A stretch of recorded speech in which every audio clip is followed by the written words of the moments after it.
Did you know that the average legroom in economy class has shrunk by nearly 5 inches over the last 40 years? In the 1980s, most airlines offered about 34 inches of seat pitch. Today, it's often as little as 28 inches. This means that a 6-foot-tall passenger might have less space than a compact car's backseat. Shocking, right? But why are airlines cramming us into smaller spaces? Most people assume it's just about saving money. While that's part of it, there's much more going on behind the scenes. Airlines use clever strategies to maximize profits, often at the expense of our comfort. In this video, we'll dive deep into the surprising reasons airlines are cutting legroom. From the psychology of pricing to the secret wars between airlines and passengers, we'll reveal the truth that could change the way you view air travel. Are you ready to find out what's really happening in the skies? Buckle up. Chapter 1. The legroom squeeze. How did we get here? Air travel has changed a lot over the decades, and not just in terms of technology. One of the biggest changes has been the steady shrinking of legroom in economy class. But how did we get here?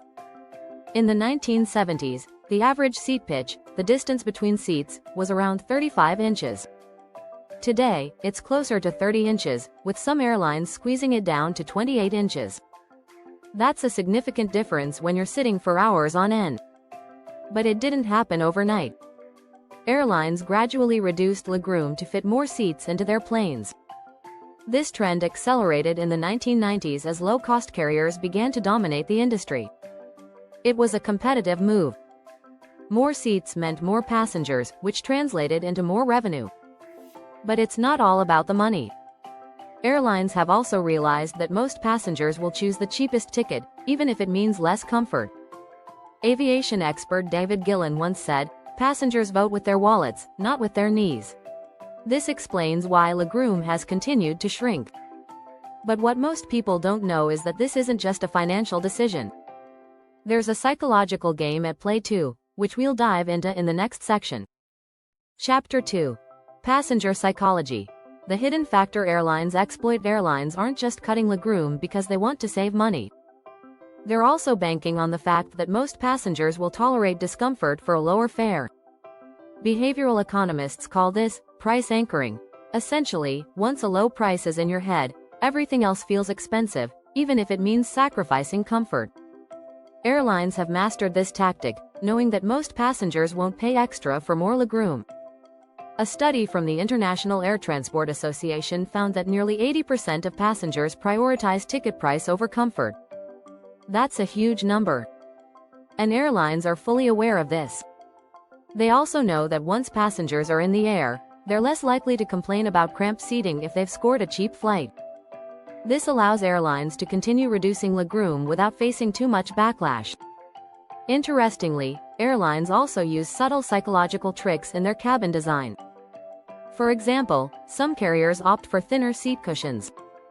While it may seem like a minor detail, these thinner cushions create the illusion of more space, even though the actual legroom hasn't changed. It's all about managing perceptions. The psychology of air travel is complex, and it's not just about making you uncomfortable. It's about making you accept that discomfort. Chapter 3. The science of seating. Engineering legroom versus comfort. When you sit down on an airplane, the design of your seat may seem straightforward. But there's actually a lot of science behind it.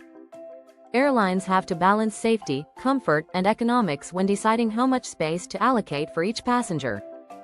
The average economy seat today is about 17 to 18 inches wide, and the seat pitch varies from 28 to 32 inches depending on the airline. So why not just make seats more spacious? Safety regulations play a part. Planes need to be evacuated in 90 seconds or less, and tightly packed seats allow airlines to meet this requirement. But the bigger reason is efficiency. Airlines want to maximize the number of passengers they can carry, and that means cramming as many seats as possible into each plane. However, there's a point at which reducing legroom becomes counterproductive. According to a study from the London Sleep Centre, passengers seated in cramped conditions are more likely to experience deep vein thrombosis, DVT, on long-haul flights. This poses a serious health risk. But despite this, airlines continue to shrink seat space, focusing on profits over passenger comfort. Aviation engineers are constantly tweaking seat designs to fit more people into planes while minimizing complaints. They look at everything from how much you recline to how the tray table folds.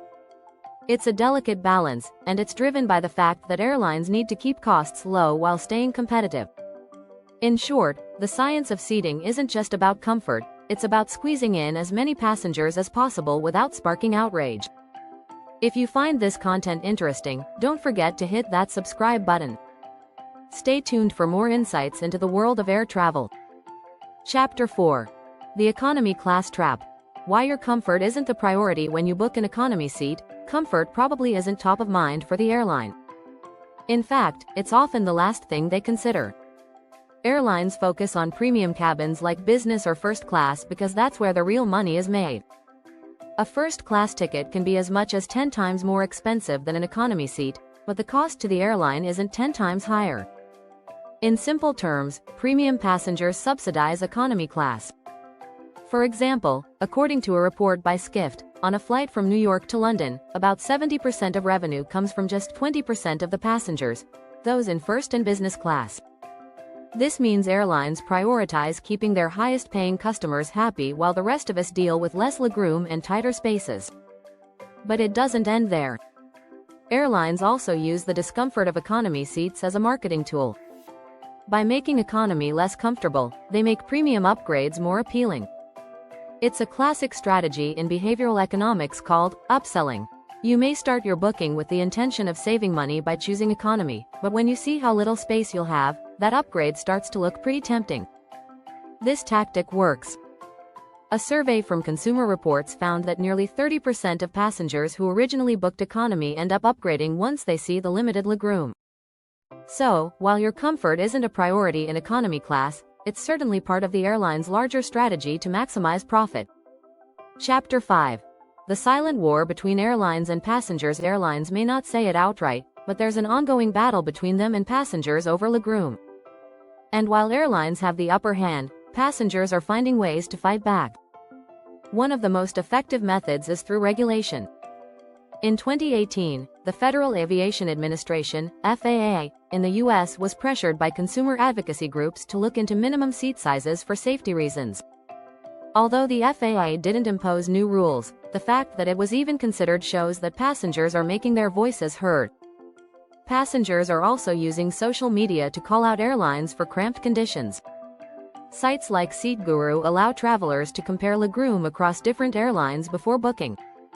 Some passengers even stage seat strikes, where they refuse to put their seat backs upright during takeoff and landing as a form of protest.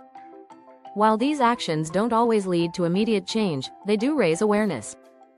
In response, some airlines have tried to appear more customer-friendly by offering options like preferred seating or extra legroom seats for an additional fee. But let's be honest, this is just another way for them to charge more. It's a clever strategy. Offer a slightly better experience for a higher price, without having to make major changes to the rest of the cabin.